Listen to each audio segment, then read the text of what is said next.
Merci de regarder la vidéo de Oui Digital Pro, à propos de l'apprentissage d'une langue étrangère. Alors aujourd'hui, je vais vous présenter 7 conseils pour cartonner dans une langue étrangère. C'est parti. Conseil numéro 1, trouvez votre propre méthode d'apprentissage. Il existe des centaines de manuels, que vous vouliez apprendre l'anglais, le coréen, le chinois ou peu importe. C'est vraiment à vous de trouver la méthode qui vous correspond le mieux. Je ne peux pas vous recommander spécialement un livre ou un autre puisque c'est vraiment très personnel. Donc je vous encourage d'aller directement à la Fnac, au Furet et de regarder un petit peu sur internet ce qui se fait et puis de feuilleter, vraiment c'est très important de feuilleter avant d'acheter un manuel d'apprentissage d'une langue. Et ça vous permettra déjà d'avoir une base pour votre apprentissage. Deuxième conseil, être régulier. C'est extrêmement important parce que la régularité va faire que vous allez vraiment emmagasiner tout ce que vous allez apprendre. Mieux vaut apprendre 5 mots de vocabulaire par jour. Imaginez-vous à l'année, c'est absolument énorme en termes de nombre de mots que vous aurez appris, plutôt que de faire des sessions de 3 heures par jour et d'être dégoûté et découragé.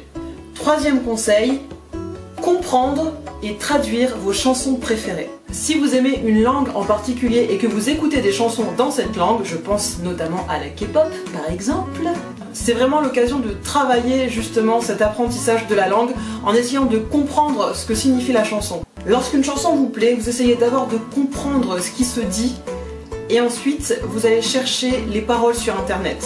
À ce moment-là, vous essayez une fois de plus de traduire vous-même et si ce n'est pas possible, vous cherchez la traduction et vraiment en le faisant de façon complètement consciente pour essayer d'apprendre de nouveaux mots et de nouvelles tournures de phrases. Quatrième conseil, regardez les films et les séries en version originale. Ça, c'est un petit peu la base et même moi, j'avoue que je ne le fais pas assez. Mais les gens qui regardent des séries en version originale américaine, par exemple, ont largement un niveau supérieur aux autres.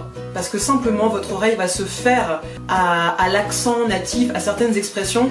Et c'est vraiment comme ça que vous pourrez évoluer plus rapidement. Conseil numéro 5, faire des échanges de langue. Si vous avez la chance dans votre ville qu'il existe des cafés d'échange de langue, eh bien renseignez-vous, ça peut être super intéressant d'échanger avec des natifs et peut-être aussi dans votre école ou votre université vous pouvez trouver des étudiants qui viennent peut-être du pays qui vous intéresse et avec qui vous pourriez éventuellement partager quelques sessions de langue. Vous échangez le français et puis lui ou elle échange sa langue maternelle, donc ça c'est vraiment super intéressant. Conseil numéro 6. Trouvez un correspondant.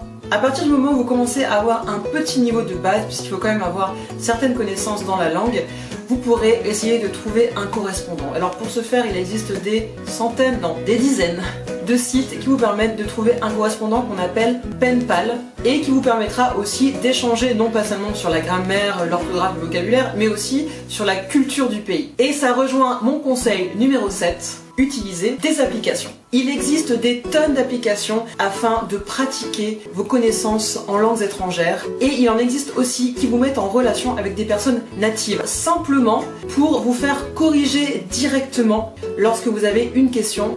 Merci pour votre confiance, abonnez-vous sur notre chaîne.